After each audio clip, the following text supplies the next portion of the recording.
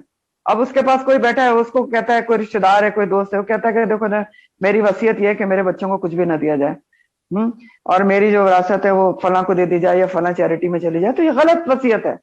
تو وہ اللہ تعالیٰ کہہ رہے ہیں کہ اللہ سے ڈرتے ہوئے آپ اس بات سے ڈریں کہ آپ کے بچوں کے بارے میں بھی کوئی غلط وصیت کر سکتا ہے، غلط سلوک کر سکتا ہے، تو آپ اس کے بچوں کے لیے بھی غلط وصیت نہ کرنے دیں. اللہ نے بچوں کے حصے رکھے ہیں، ان کا حصہ دینا ہے. اور ویسے بھی آپ کو پتا ہے نا غلط وصیت یہ بھی ہوتی ہے کہ 1/3 سے زیادہ وارثوں کے حق میں وصیت کر دی جائے. یہ سب ابھی آپ کو پتہ چل جائے گا. اور غلط وصیت کی ایک صورت میں نے آپ کو بتا دی کہ ناراض ہیں، وارثوں کو محروم کر دیا یا کسی ایک بچے کے حق میں وصیت کر دی، یہ ساری غلط وصیتیں ہیں. تو اس کا دوسرا معنی یہ کہا گیا ہے کہ جو پاس بیٹھے ہوئے ہیں ان کو اللہ سے ڈرتے ہوئے چاہیے کہ ایسی سچویشن میں جو وصیت کرنے والا ہے اس کو سمجھائیں کہ ایسا نہ کرو، قولاً سدیدہ کریں اس سے اللہ سے ڈرتے ہوئے کہ وصیت صحیح کی جائے. ایک معنی اس کا یہ بھی کیا گیا ہے. لیکن بہرحال پہلا معنی جو ہے وہ راجح ہے، پریفرڈ ہے. اب یہ جو میراث کی آیات ہیں اس کے شان نزول کے بارے میں جو روایت آتی ہے وہ بھی میں آپ کو پڑھ کے سناتی ہوں. شان نزول ہوتا ہے نا ایک خاص کانٹیکس میں جب آیات نازل ہوتی ہیں، تو اس کے بارے میں آتا ہے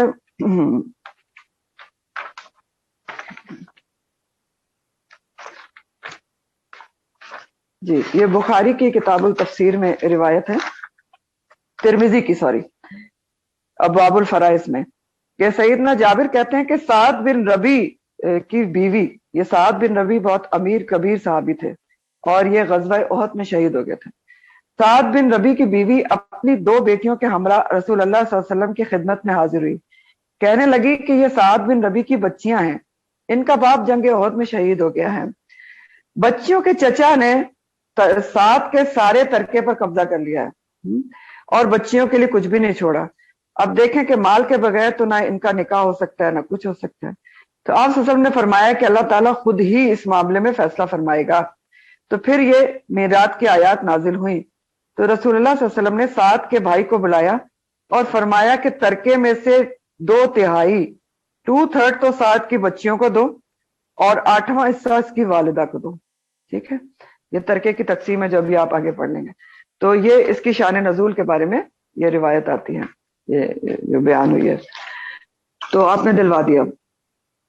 تو آگے اللہ تعالیٰ فرماتے ہیں، یہ بھی یتیموں کے جو مال یتیم ظلم کے ساتھ کھانے پہ بہت بڑی وعید دی جا رہی ہے، کہ اللہ تعالیٰ فرماتے ہیں ان الذین، بے شک وہ لوگ، یاکلون جو کھاتے ہیں، اموال الیتامى، یتیموں کے اموال، ظلم کے ساتھ، انما بے شک وہ، یاکلون وہ کھاتے ہیں، فی بطونہم نارا، اپنے پیٹوں میں آگ کھا رہے ہیں، جو مال یتیم کھا رہے ہیں، پیٹوں میں آگ کھا رہے ہیں۔ وَسَيَصْلَوْنَ سَعِيرًا، اور عنقریب مزید وہ داخل ہوں گے بھڑکتی ہوئی آگ میں۔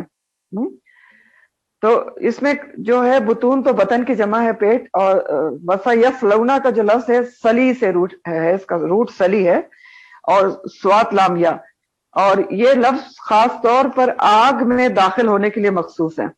سلی کے معنی آگ میں داخل ہونا، اور سعیرہ بھڑکتی ہوئی آگ کو کہتے ہیں، جہنم کا ایک نام بھی ہے۔ تو مال یتیم ناحق کھانے پر خاص قسم کی وعید بیان ہو رہی ہے۔ جو بھی مال یتیم ہڑپ کرے گا وہ گویا اپنے پیٹوں میں آگ کھا رہا ہے، آگ بھر رہا ہے، اس کو کھانی پڑے گی آگ۔ اب چاہے وہ کوئی بھی ہو، مسلمان ہو، مومن ہو، اپنے آپ کو مومن کہلاتا ہو، لیکن اگر مال یتیم ناحق کھا رہا ہے تو اس کا یہ حال ہوگا۔ تو یتیم کا مال ناحق کھانا گناہ کبیرہ ہے، اور اس کے کچھ بھی طریقے ہو سکتے ہیں جو آپ نے پیچھے پڑے ہیں۔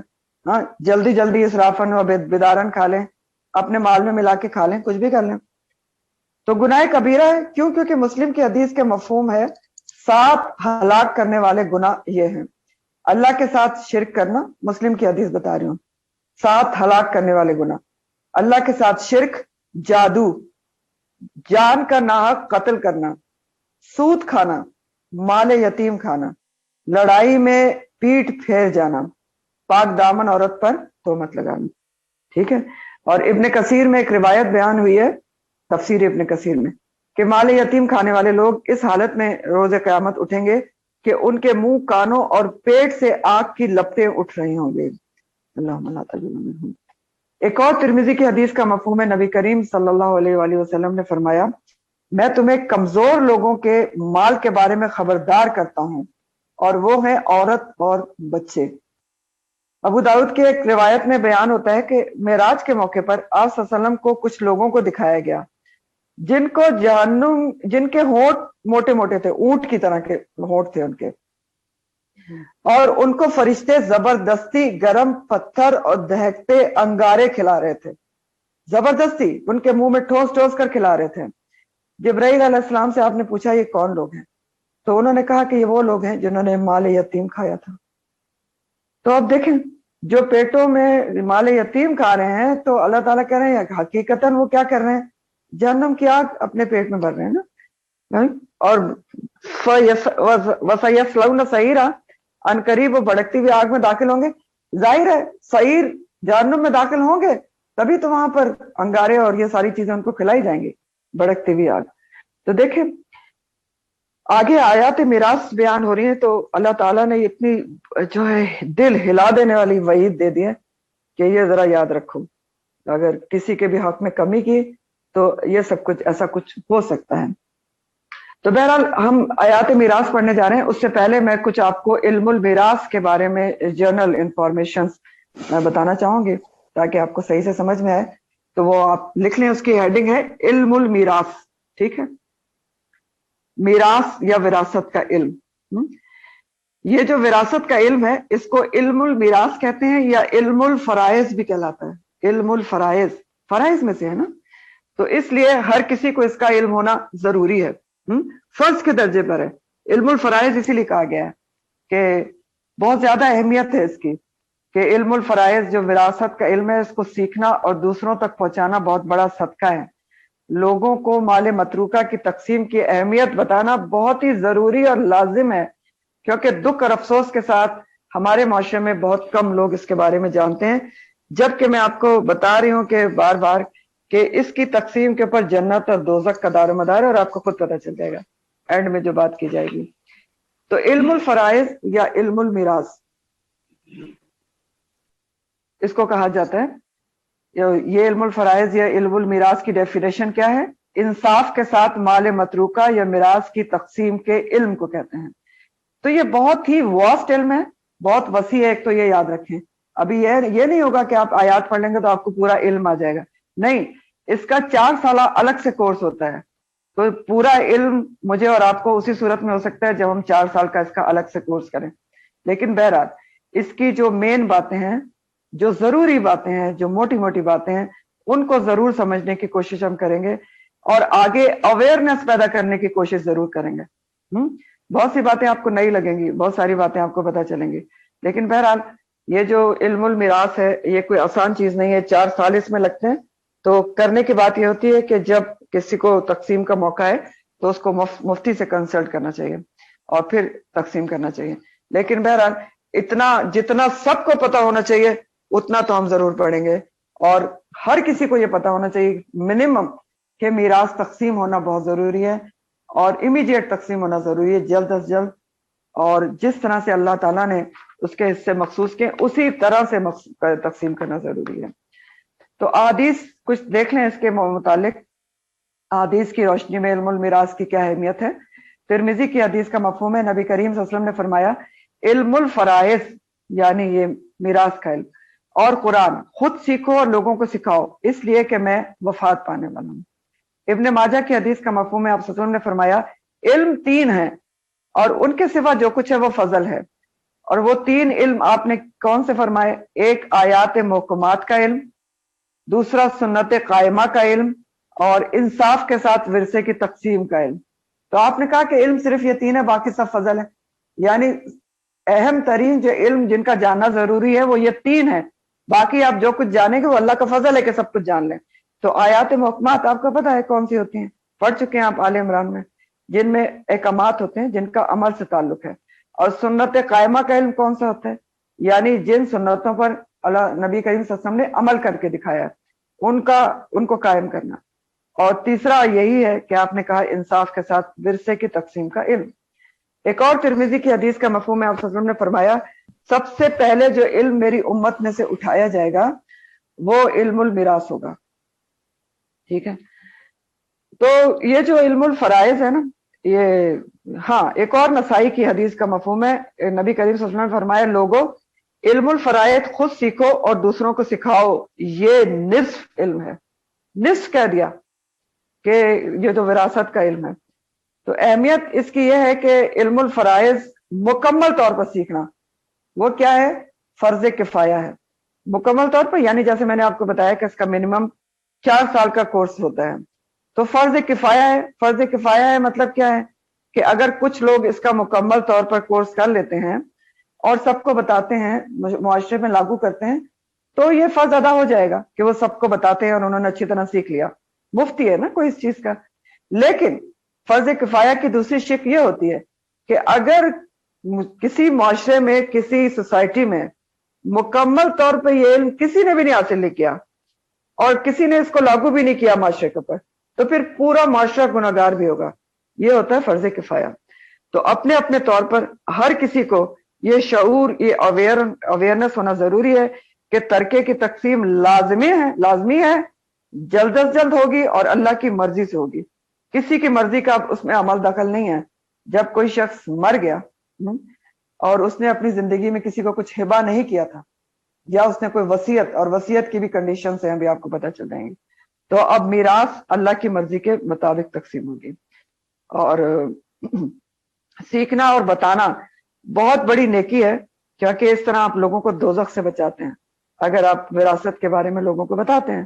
اور ہم نے بھی جب پڑھا تھا تو الحمدللہ میں نے اپنی فیملی میں اس کی اویئرنس دی اور خود بھی عمل کیا اس کے اوپر، تو پڑھ کے ہی آیا تھا۔ تو ہمارا سب کا یہی فرض بنتا ہے کہ جب ہم کوئی چیز سیکھ لیں تو ہم اس کے پر عمل کریں اور دوسروں کو بھی اس کے بارے میں بتائیں.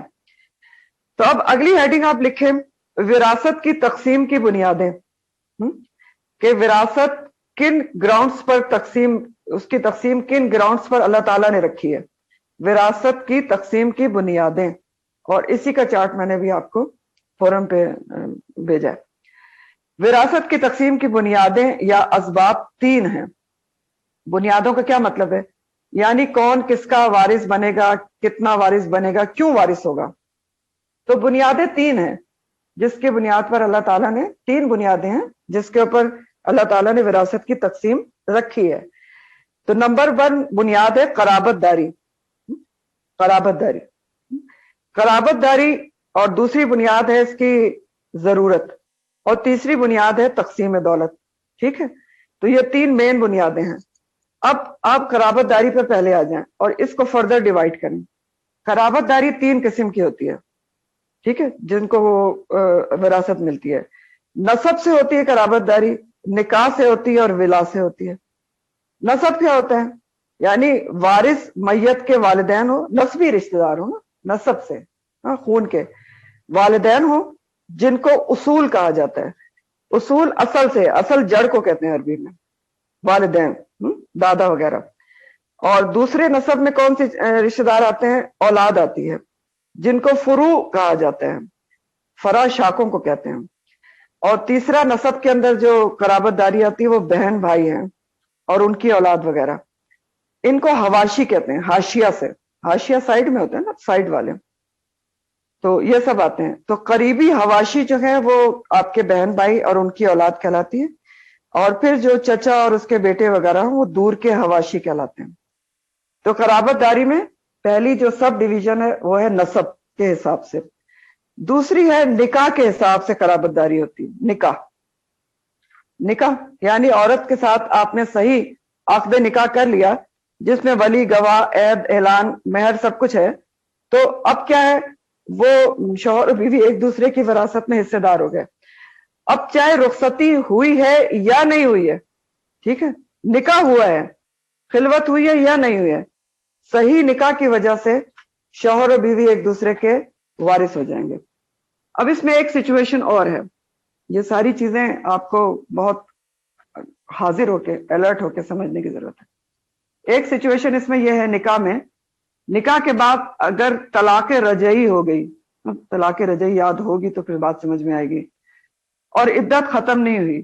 طلاق رجعی بہرحال یہ ہوتی ہے کہ جو 2 دفعہ ہو سکتی ہے اور جس کے اندر رجوع ہو سکتا ہے. ٹھیک ہے، 2 دفعہ جو طلاق ہوتی ہے. تو اگر نکاح ہوا تھا اس کے بعد طلاق رجعی ہو گئی اور عدت ابھی ختم نہیں ہوئی تھی، ٹھیک ہے، اور شوہر کا یا بیوی کا انتقال ہو گیا، تو اب کیا ہے کہ وہ ایک دوسرے کے وارث ہوں گے. ٹھیک ہے، طلاق رجعی ہوئی تھی اور عدت ختم نہیں ہوئی. لیکن اگر طلاق رجعی ہوئی تھی اور عدت گزر چکی، یا طلاق بائنہ، 3 طلاقیں ہو گئی تھی، تو پھر کوئی کسی کا وارث نہیں ہوگا. ٹھیک ہو گیا.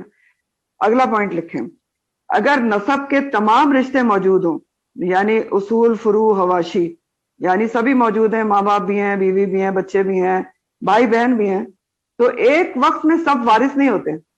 ٹھیک ہے، شوہر، بیوی، بیٹا بیٹی اور ماں باپ یہ بیسیکلی پہلے وارث ہوں گے، پھر ماں بہن بھائی کی باری اس کے بعد میں آتی ہے.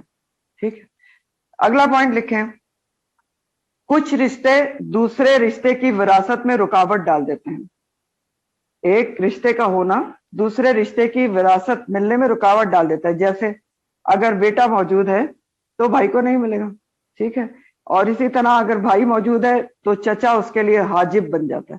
حاجب مطلب حجاب آ جاتا ہے. ٹھیک ہے، تو کچھ رشتوں کی موجودگی دوسرے رشتے کو وراثت ملنے میں حاجب بن جاتے ہیں، یعنی مانے آ جاتے ہیں، رکاوٹ ڈال دیتے ہیں. تو یہ آپ نے کیا پڑھ لیا؟ آپ قرابت داری کی سب جو برانچنگ پڑھ رہے ہیں کہ قرابت داری کیا ہوتی ہے، نسب کی بنیاد پہ ہوتی ہے، اور دوسری آپ نے پڑھا نکاح کی بنیاد پہ. تیسری قرابت داری ہوتی ہے ولا. ولا جو ہے اس کا تعلق غلام سے ہے. آزاد کردہ غلام کو ولا کہتے ہیں. اگر آزاد کردہ غلام فوت ہو جائے، جس کو آزاد کر دیا ہے، اور اس کا کوئی نسبی وارث نہ ہو، تو اس کا آقا، اس کا مالک وارث ہو سکتا ہے. آقا اس کا لیکن آج کل غلام نہیں ہے تو دو ہی بڑی بنیادیں ہو گئی، ٹھیک ہے، اس میں قرابت داری کے اندر کیا، نسب اور نکاح، ہو گیا نسب اور نکاح۔ دوسری بنیاد ہے جس کے اوپر وراثت تقسیم رکھی ہے اللہ تعالیٰ نے، ضرورت، یعنی کس کو کتنی ضرورت ہے۔ مثلاً آپ دیکھیں والدین کے مقابلے میں اولاد کو زیادہ ضرورت ہوتی ہے، اس لیے ان کی ضروریات پوری کرنے کے لیے زیادہ حصہ رکھا گیا ہے، تو ضرورت ایک دوسری بنیاد اللہ تعالیٰ نے رکھی ہے۔ پھر اسی طرح ضرورت میں آپ دیکھیں عورت کے مقابلے میں مرد کا حصہ زیادہ رکھا گیا ہے، کیونکہ خرچ کی ذمہ داری مرد کے اوپر ہے، نان نفقہ ہو، مہر دینا ہو، گھر چلانا ہو، کفالت کرنا ہو، سب مرد کے اوپر ہے، عورت پر کوئی معاشی ذمہ داری نہیں ہے، اس لیے اس کا حصہ کم ہے۔ اور کوئی نہ کوئی مرد ہی جو ہے وہ ذمہ داری اٹھاتا ہے، چاہے باپ ہو یا بھائی ہو، بیٹا ہو یا چچا ہو۔ تیسری جو بنیاد ہے وہ تقسیم دولت کے لیے رکھی گئی ہے، یہ وراثت کی تقسیم، کیونکہ دولت اگر اللہ تعالیٰ وراثت کی تقسیم نہ کرتے، خود سے نہ رکھتے، تو کیا ہوتا، کوئی بھی ایک ساری دولت ہتھیا لیتا اور دولت ایک جگہ جمع ہو جاتی اور دوسرے حقداروں کی کیا ہوتا، ظلم ہو جاتا، حق ادا نہ ہوتا۔ تو تقسیم دولت کے لیے رکھی گئی ہے کہ ایک جگہ جمع نہ ہو، ہر ایک کو ملے، ہر ایک کو اس کا حق ملے، دولت گردش کرتی رہے اور معاشرے میں خوشحالی پیدا ہو۔ تو یہ تو بنیادیں تھیں۔ اگلی ہیڈنگ آپ ڈالیں موانع وراثت، منع سے، موانع، منع ہوتا ہے نا، اس سے موانع لکھیں، موانع وراثت۔ موانع وراثت کا کیا مطلب ہے؟ یعنی کچھ چیزیں ایسی ہیں جو وارث کو وراثت سے محروم کر سکتی ہیں، ہے وہ وارث لیکن وہ چیزیں ایسی ہیں جو اس کو وراثت ملنے سے روک دیں گی۔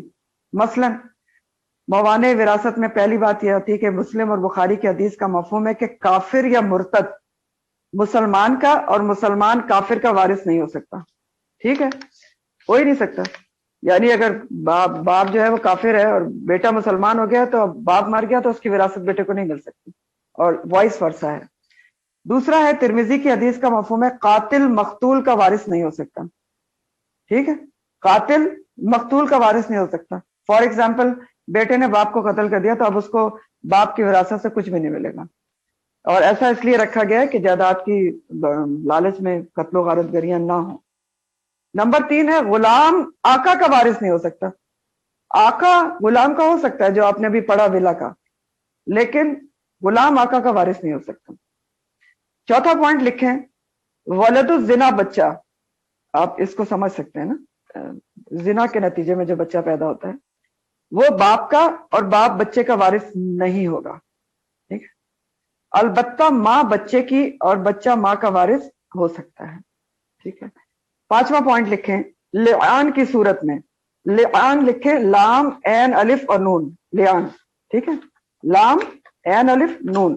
لعان ایک کنڈیشن ہوتی ہے جو آپ سورہ نور میں پڑھیں گے، تو پہلے میں آپ کو لعان بتا دیتی ہوں ہلکا سا، پھر بتاؤں گی کہ اس میں کیا وراثت کی ڈسٹریبیوشن ہوتی ہے۔ لعان یہ ہوتا ہے، سورہ نور میں اس کا بیان ہے کہ اگر شوہر اپنی بیوی پر بد کرداری کا الزام لگائے اور اس کا واحد گواہ وہی ہو، کسی اور نے نہیں دیکھا کہ بیوی بد کردار ہے، تو اس کو وہ ثابت کرنے کے لیے قاضی کے سامنے جانا ہوگا، میاں بیوی کو، ٹھیک ہے۔ اکیلے شوہر نے دیکھا اس کو، وہ کہتا نہیں میں نے دیکھا، میں نے اس کو نہیں رکھنا، تو اب اسے کیا کرنا ہوگا؟ دونوں میاں بیوی قاضی کے سامنے جائیں گے، شوہر قاضی کے سامنے، میجسٹریٹ کے سامنے 4 دفعہ اللہ کی قسم کھا کر بیان دے گا کہ میں اپنے الزام میں سچا ہوں، 5ویں دفعہ کہے گا کہ اگر میں جھوٹا ہوں تو مجھ پر اللہ کی لعنت ہو، ٹھیک ہے۔ اور بیوی بھی اس الزام کو دور کر سکتی ہے اگر وہ بھی 4 دفعہ قسم کھائے اللہ کی کہ میرا شوہر جھوٹا ہے، اور 5ویں دفعہ کہے کہ اگر یہ سچا ہو تو مجھ پر خدا کی لعنت، تو یہ لعان ہوتا ہے، ٹھیک ہے۔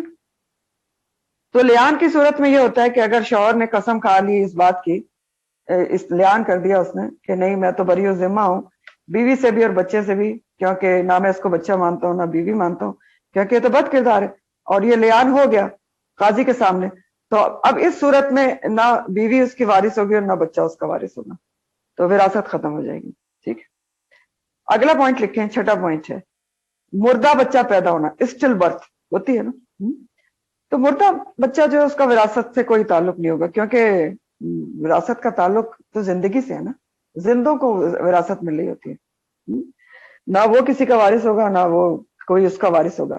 ہاں اس میں ایک کنڈیشن اور ہے کہ اگر بچہ زندہ پیدا ہو اور کچھ گھنٹوں زندہ یا 1-2 دن زندہ رہے اس کے بعد مرے تو پھر اس کی وراثت کا سوال ہوگا، یعنی پھر اس کو وراثت دینی پڑے گی۔ یہ ساری باریکیاں ہیں جو آپ کو مفتی بتائیں گے، جرنل پوائنٹس بتا رہی ہوں۔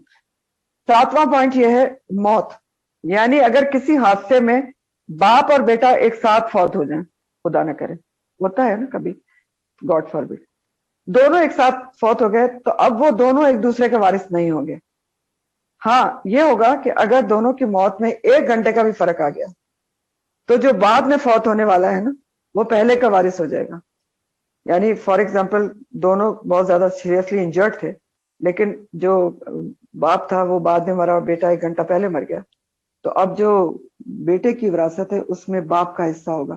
تو اب اس میں سے مرنے والوں کو تو کوئی فائدہ نہیں ہے، باپ بھی بیچارہ بعد میں مر گیا، لیکن جو لوائقین ہیں ان کو فائدہ ہوگا۔ تو یہ بھی اس لیے ایک شک ہے۔ تو یہ کیا چیزیں تھیں؟ موانع وراثت تھی جو وراثت میں رکاوٹ ڈال دیتی ہیں، منع کر دیتی ہیں وراثت سے، ٹھیک ہے۔ اگلی ہیڈنگ لکھیں، وراثت کی شرائط۔ وراثت کی شرائط کہ وراثت کن شرائط پر تقسیم ہوتی ہے۔ پہلی شرط تو یہی ہے کہ اوپر بیان کردہ رکاوٹوں میں سے کوئی رکاوٹ نہ ہو، جتنی میں نے آپ کو رکاوٹیں بتائی ہیں نا ان میں سے کوئی نہ ہو تو وراثت تقسیم ہوگی۔ نمبر 2 پوائنٹ یہ ہے کہ موروث یعنی جو مر گیا جس کی وراثت تقسیم ہو رہی ہے اس کی لازمی وفات ہو چکی ہو۔ یاد رکھیں زندگی میں کوئی اپنا ترکہ اللہ کے حکم کے مطابق تقسیم نہیں کر سکتا، میراث صرف مرنے والے کی ہوتی ہے۔ میراث کس کی ہوتی ہے؟ جو مر گیا اس کی ہوتی ہے۔ ترکہ یہ جو تقسیم بتائی جائے گی یہ صرف مرنے والے کی موت کے بعد ہوتی ہے اور اللہ کے حکم کے مطابق ہوتی ہے۔ یہ ترکہ جتنا ڈسٹریبیوشن بتائی جائے گی وہ زندگی میں نہیں کی جاتی ہے۔ زندگی میں آپ کیا کر سکتے ہیں؟ زندگی میں آپ کسی کو بھی کچھ بھی ہبہ کر سکتے ہیں، تحفہ دے سکتے ہیں اپنی زندگی میں، چاہے کچھ بھی آپ دے سکتے ہیں، ہاں، لیکن اس میں بھی ناانصافی سے کام نہیں لینا چاہیے۔ لیکن بہرحال آپ جب تک زندہ ہیں تو آپ اس میں سے سب سے پہلے تو ہبہ کچھ بھی کر سکتے ہیں، یعنی کوئی غریب بچہ ہے تو آپ اس کو زیادہ بھی دے سکتے ہیں، وہ ہو سکتا ہے زندگی میں۔ وراثت کیا ہے؟ مر گیا انسان، اب اس کے ہاتھ سے ساری چیزیں چلی گئیں، اب وہ کچھ نہیں کرے گا، اگر کچھ لکھ بھی گیا تھا غلط تو اس کو کریکشن کرنا پڑے گا۔ اب وراثت اللہ کے حکم کے مطابق تقسیم ہوگی۔ زندگی میں اگر تحفہ دیا ہے اس نے، اس کا ثبوت موجود ہے تو وہ ایک الگ چیز ہے، زندہ ہوتے ہوئے ہبہ کر گیا ہے، ٹھیک۔ تو جس کا دوسرا پوائنٹ کیا ہے؟ موروث جس کا ترکہ تقسیم ہونا مقصود ہے اس کی وفات ہو چکی ہو، تو یعنی جو جس کا میراث مرنے والے کے لیے جاتی ہے، زندگی میں آپ ہبہ کر سکتے ہیں۔ دوسرا پوائنٹ، تیسرا پوائنٹ، موروث کی موت کے وقت وارث کا زندہ ہونا ضروری ہے، یعنی جو ورثہ ہیں ان سب کو زندہ ہونا ضروری ہے نا، زندہ کو ورثہ ملے گا۔ یہ نہیں ہوگا کہ ایک بیٹا مر گیا تھا تو اس کا حصہ بھی نکالیں، ایسا نہیں ہوگا۔ وارث، سارے وارث زندہ ہوں گے، موروث وارث جو ہے ان کا زندہ ہونا ضروری ہے۔ چوتھا پوائنٹ لکھیے، وراثت کی تقسیم سے پہلے کچھ چیزیں دیکھنی ہوگی جو آگے آ بھی جائیں گی، سوری۔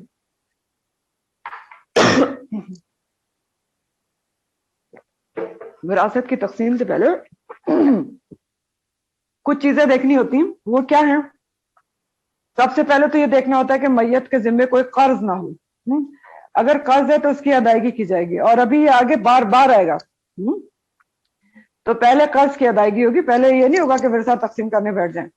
قرض، اور قرض کسی بھی قسم کا، مہر بھی قرض میں آتا ہے، حج اگر اس نے فرض نہیں ادا کیا تھا تو حج بدل کروانا چاہیے، زکوٰۃ میں دی تھی تو وہ دینا ہے، اگر روزوں کا فدیہ ڈیو تھا تو وہ دیں گے، اگر کوئی بھی اس کے چیز اس کے اوپر جو اس نے فرض ادا نہیں کیا تھا تو وہ اس میں سے ادا کیا جائے گا۔ یہ ساری چیزیں ہیں۔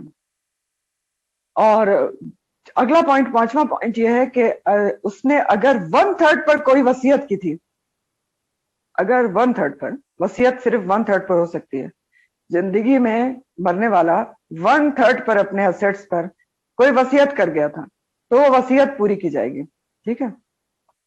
اب وصیت کو بھی سمجھ لیں کہ وصیت کیا ہوتی ہے۔ وصیت دیکھیں، سب سے پہلے تو وراثت اور ترکہ کیا ہوتا ہے؟ یہ تو مرنے کے بعد ہی تقسیم ہوگا، آپ اپنی زندگی میں ترکہ تقسیم نہیں کر سکتے ہیں۔ آپ بنیں گے اللہ کے حکم کے مطابق ترکہ تقسیم ہوگا۔ زندگی میں آپ ہبہ کر سکتے ہیں، اچھا زندگی میں آپ وصیت کر سکتے ہیں. اب وصیت کیا ہے؟ وہ بھی ورثہ تقسیم ہونے سے پہلے وصیت پوری کی جاتی ہے. اب وصیت کے بارے میں کیا پوائنٹس ہیں؟ وصیت ایک تو آپ اپنی زندگی میں لکھ سکتے ہیں، لیکن عمل درآمد کب ہوگا؟ وہ بھی مرنے کے بعد ہوگا. وہ وصیت کے بارے میں پوائنٹس لکھیں. وصیت صرف 1/3 اسیٹس پر کی جا سکتی ہے. ٹھیک ہے، پوری پہ آپ وصیت کر ہی نہیں سکتے، 1/3 پہ کر سکتے ہیں. ٹھیک ہے، عمل درآمد مرنے کے بعد ہی ہوگا، لیکن زندگی میں آپ کر سکتے ہیں 1/3 پر. نمبر 2 پوائنٹ جو ہے وصیت کے بارے میں، وصیت کرنا لازمی نہیں ہے، اختیاری ہے. جو کرنا چاہے وہ کر سکتا ہے. آیات میراث آنے کے بعد پہلے یہ لازم تھی، لیکن جب اللہ تعالیٰ نے میراث میں حصے مقرر کر دیا تو اب یہ لازم نہیں ہے، اختیاری ہے. اگر کوئی کرنا چاہتا ہے تو کرے. اگر کسی نے نہیں کی ہے تو پھر تقسیم اللہ کی تقسیم کے لحاظ سے ہوگی. ٹھیک ہے. پھر وصیت کے بارے میں اگلا پوائنٹ یہ ہے کہ وصیت ذوی الفروض کے حق میں نہیں کی جا سکتی. یعنی جو رشتہ دار جن کا حق اللہ تعالیٰ نے وراثت میں مقرر کر دیا ہے نا، ان کے حق میں آپ وصیت نہیں کر سکتے. ٹھیک ہے، یعنی جو بھی جن کا اللہ تعالیٰ نے حق خود مقرر کر دیا ہے ان کو آپ 1/3 بھی نہیں دے سکتے، ان کے حق میں وصیت نہیں ہوتی. ٹھیک ہے. وصیت کس کے لیے کی جا سکتی ہے؟ جیسے پیچھے ہم نے پڑھا نا کہ ایسے رشتہ دار جو وراثت میں جن کا حق نہیں ہے، آپ ان کے لیے وصیت کر سکتے ہیں. کوئی غریب رشتہ دار ہے کہ میری 1/3 اس کو دے دینا. پھر سب سے بڑھ کر آپ کسی ایسے کام کے لیے وصیت کر سکتے ہیں اپنے 1/3 کے اوپر جو آپ کے مرنے کے بعد آپ کا عاقبت سنوارنے کا باعث بنے، جاریہ بنے.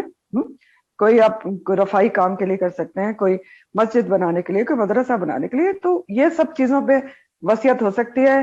جن وارثوں کا حق ہے وراثت میں ان پر وصیت نہیں ہوتی، صرف 1/3 پہ ہوتی ہے، زندگی میں ہوتی ہے لیکن عمل درآمد مرنے کے بعد ہوتا ہے. تو یہ ہم پڑھ رہے ہیں وراثت کی شرائط. تو سب سے پہلے وراثت تقسیم کرنے سے پہلے قرضہ ادا کیا جائے گا میت کا، پھر وصیت دیکھی جائے گی، اگر ہے تو وہ پوری کی جائے گی. اور اس کے بارے میں آپ دیکھیں کہ نبی کریم صلی اللہ علیہ وسلم کی ترمذی کی حدیث کا مفہوم ہے.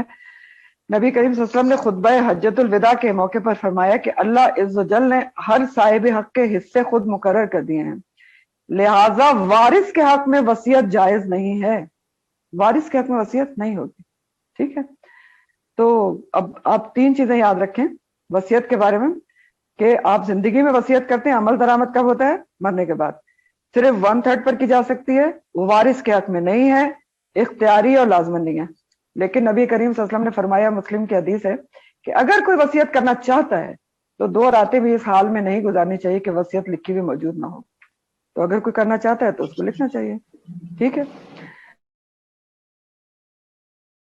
اگر کوئی کر گیا ہے اس میں کسی کو نقصان نہیں پہنچانا چاہیے. وصیت میں نقصان کیسے پہنچایا جا سکتا ہے؟ کہ آپ کیا کریں کہ وصیت لکھ دیں آپ پوری کی پوری، کہ نہیں بچوں سے ناراض ہیں کہ سارے کے سارے میرا مال جو ہے چیریٹی میں دے رہے ہیں. تو یہ غلط ہے. اس غلط وصیت کو ورثہ کو چاہیے کہ کریکشن کریں اللہ کے حکم کے مطابق کورٹ کے تھرو. اور اس میں کوئی گناہ نہیں. اور یہ بات آپ پیچھے بڑھ چکے ہیں کہ اگر کوئی غلط وصیت کر گیا ہے 1/3 کے بجائے ساری پہ کر گیا ہے، یا جو وارث ہیں ان کے حق میں کر گیا ہے کوئی بھی، تو اس کو صحیح کرنا چاہیے، عمل درآمد نہیں کرنا چاہیے. یہ آپ نے کہاں پڑھا تھا؟ آپ نے سورہ البقرہ آیت نمبر 180 سے 182 میں یہی بات پڑھی تھی. 180 to 182 اللہ تعالیٰ نے فرمایا تھا فمن بدلہ بعد ما سمعہ فانما اسمہ علی یبدلونہ ان اللہ سمیع علیم. جو وصیت کو بدل دیتے ہیں اس کے سننے کے بعد، یعنی وصیت کو کسی نے سنا اور پھر اس نے جب وہ مر گیا تو اپنے حساب سے اس کو چینج کر دیا، تو اللہ تعالیٰ نے فرمایا کہ فانما اسمہ علی یبدلونہ، تو اس کا گناہ اس کے اوپر ہوگا جو اس کو بدلیں گے. لیکن پھر فرمایا فمن خافا، جو ڈرتا ہو من موسن وصیت کرنے والے سے. کس چیز سے ڈرتا ہو وصیت کرنے والے سے؟ جنفن اور اسمن، کہ اس نے وصیت کرنے میں جانبداری کی ہے یا گناہ کا کام کیا ہے. فاصلہ بینہم، تو اس کو چاہیے کہ اس کو کریکٹ کروائے. فلا اسم علیہ، اس میں کوئی گناہ نہیں ہے. ان اللہ غفور الرحیم. تو کیا پتہ چلا کہ اگر کوئی غلط وصیت کر گیا ہے تو آپ کو اس کے ورثہ کو چاہیے کہ اس کی کریکشن کروائیں کورٹ کے تھرو. ٹھیک، کہ اس کے میں صرف 1/3 پہ وصیت ہو سکتی ہے. ٹھیک ہے. یہ ساری چیزیں ہیں اس کے اندر. تو آگے ہے جو اگلا پوائنٹ ہے وہ بھی لکھے، 7th پوائنٹ ہے میراث کی ساری تقسیم اللہ کے طے کردہ حصے کے مطابق ہوگی. انسان کی مرضی کا اس میں کوئی عمل دخل نہیں ہے. نہ مرنے والے کی اب مرضی چلے گی اور نہ جو وارث ہیں ان کی مرضی چلے گی. اب جب وہ مر گیا، چاہے اس نے وصیت کی تھی نہیں کی تھی، کچھ کہا تھا، تو اب کیا ہے، اس کی جو میراث ہے وصیت نکال کے قرض ادا کر کے ساری تقسیم اللہ کے طے کردہ حصوں کے مطابق ہوگی. 8واں پوائنٹ ہے میراث ہر حال میں تقسیم ہونی ہے، چاہے تھوڑی ہو یا زیادہ ہو. یہ تو آپ نے بھی پڑھ لیا. اور میراث کے احکامات ہر قسم کے مال پر لاگو ہوں گے، چاہے وہ کچھ بھی ہو. جوتے، کپڑے، مویشی، جانور، بھیڑ، بکریاں، مکان، جائیداد، گاڑی، جو ہر چیز حتیٰ کہ سوئی دھاگا تک، ساری چیزیں باہم رضامندی کے ساتھ وراثت کے طور پر تقسیم ہوں گی. اور یہ بھی نہیں کرنا ہوگا کہ ابھی تو دیکھو یہ چھوٹی موٹی چیزیں تقسیم کر لیتے ہیں، جائیداد کو بعد میں دیکھیں گے. نہیں، یہ بھی رانگ ہے. ساری چیزیں، جائیداد تو سب سے پہلے دیکھنا چاہیے کہ ترکہ اس کا تقسیم ہو. پھر 9واں پوائنٹ یہ ہے کہ میراث کی تقسیم جلدی کرنا چاہیے. حکم یہ ہے کہ 3 دن کے سوگ کے بعد. اور ایک اس میں کنڈیشن ہے جس میں ڈیلے کیا جا سکتا ہے. وہ کنڈیشن کیا ہے کہ میت مرد تھی اور اس کی بیوی مرنے کے وقت پریگننٹ تھی، حاملہ تھی، تو وضائع حمل کا انتظار کیا جائے گا. کیوں؟ کیونکہ آپ کو نہیں پتا نا کہ بیٹا ہوگا یا بیٹی ہوگی. اس کے حساب سے ورثہ ملے گا نا اس کو. اور یہ بھی نہیں پتا کہ خدا نہ کرے زندہ ہوگا یا مردہ ہوگا. تو صرف یہ ایک کنڈیشن ہے جس میں ڈیلے کرنا چاہیے، ورنہ ڈیلے کرنا نہیں چاہیے، تقسیم کرنا چاہیے. 10th پوائنٹ یہ ہے کہ دوسرے کے حق میں ترکہ چھوڑا نہیں جا سکتا. آپ پہلے ترکہ آپ کو لینا ضروری ہے کیونکہ اللہ نے آپ کا حق رکھا ہے. لینے کے بعد آپ اس کو دے سکتے ہیں یا دوسرا خرید بھی سکتا ہے. ٹھیک ہے. 11واں پوائنٹ ہے کہ منہ بولے بیٹے بیٹیوں کا وراثت میں کوئی حصہ نہیں ہوتا. اڈاپٹڈ چائلڈ کا جو وراثت میں کوئی حصہ نہیں ہوتا. یہ بھی بہت ہی امپورٹنٹ پوائنٹ ہے. بہت سارے لوگوں نے بچے اڈاپٹ کیے ہوتے ہیں اور اس پہ توجہ نہیں دیتے، تو یہ بھی بہت ضروری پوائنٹ ہے. 12واں پوائنٹ ہے اللہ تعالیٰ نے جن کے حصے مقرر کر دیے ہیں وہ ذوی الفروض کہلاتے ہیں، یعنی ماں باپ، اولاد اور بیوی اور شوہر. تو جب ترکہ ذوی الفروض میں تقسیم ہوتا ہے پہلے، اب یہ یعنی یہ جن کو میں نے آپ کو بتا دیا، ماں باپ اور اولاد اور شوہر و بیوی، اب اس تقسیم کے بعد اگر کچھ بچتا ہے یا یہ والے رشتے ہو ہی نہ، ذوی الفروض ہے ہی نہیں کوئی بھی، تو اب کس کو تقسیم ہوگا؟ پھر اسبا کی باری آتی. این سواد بے ہے، اسبا. ٹھیک ہے. پھر اسبا کی باری آتی ہے. اور اسبا کون ہوتے ہیں؟ جو باپ کی طرف سے قریبی رشتہ دار مرد ہیں. ٹھیک ہے. باپ کی طرف سے قریبی رشتہ دار مرد ہیں، وہ اسبا کہلاتے ہیں. اگر ذوی الفروض یعنی ماں باپ، اولاد، بیوی، شوہر میں سے کوئی بھی نہیں ہے تو پھر دوسرا نمبر ان کا آ جاتا ہے. اب اگر ذوی الفروض بھی نہیں ہے اور اسبا بھی نہیں ہے تو پھر کس کی باری آئے گی؟ تو پھر ذوی الارحام کی باری آ جاتی ہے. اور ذوی الارحام ان رشتہ داروں کو کہتے ہیں جو ماں کی طرف سے ہوتے ہیں، یعنی خالہ اور ماموں وغیرہ اور ان کے بچے. تو اسبا جو میں نے آپ کو بتایا نا کہ جو ذوی الفروض اگر نہ ہو تو ان کی باری آتی ہے، یعنی جو میت کے طرف سے میل رشتہ دار اس کے قریبی رشتہ دار ہیں، جیسے بھائی، چچا. اور اسبا جو ہے اس کا اصول یہ ہوتا ہے کہ اگر اولاد نہیں ہے نا، میں نے کہا کہ اسبا کب ہوگا کہ نہ اس کی اولاد ہے اور نہ اس کے وہ ہے ماں باپ ہے، تو اولاد نہ ہونے کی صورت میں اسبا کون ہو جائے گا؟ پوتے کو مل جائے گا، پوتے پوتیوں کو ملے گا. تو اسبا پہلے اولاد میں سے دیکھا جائے گا، پھر باپ دادا کی طرف اوپر کی طرف دیکھا جائے گا، پھر چچا اور چچا کی اولاد وغیرہ کی طرف. تو بہرحال یہ عام صورتیں ہیں کہ سب سے پہلے ذوی الفروض کو دی جاتی ہے. ذوی الفروض کی موجودگی میں اسبا اور یہ ذوی الارحام وغیرہ کی باری نہیں آتی. اگر ذوی الفروض نہ ہو تو پھر اسبا، باپ کی طرف سے میل رشتہ دار، وہ بھی نہ ہو تو پھر ذوی الارحام کی باری آ جاتی ہے. تو عام صورتیں ہیں، لیکن میں نے آپ کو بتایا کہ یہ بہت بڑا علم ہے، اور جب بھی یہ کوئی صورتحال پیش آتی ہے تو انسان کو چاہیے کہ وہ مفتی کو کنسلٹ کرے اور لکھوا کر تقسیم کریں. چلیں آیات کی طرف آتے ہیں. اللہ تعالیٰ فرماتے ہیں یوصیکم اللہ، وصیت کرتا ہے تم کو اللہ تعالیٰ. اسٹارٹ ہی بہت زبردست ہے.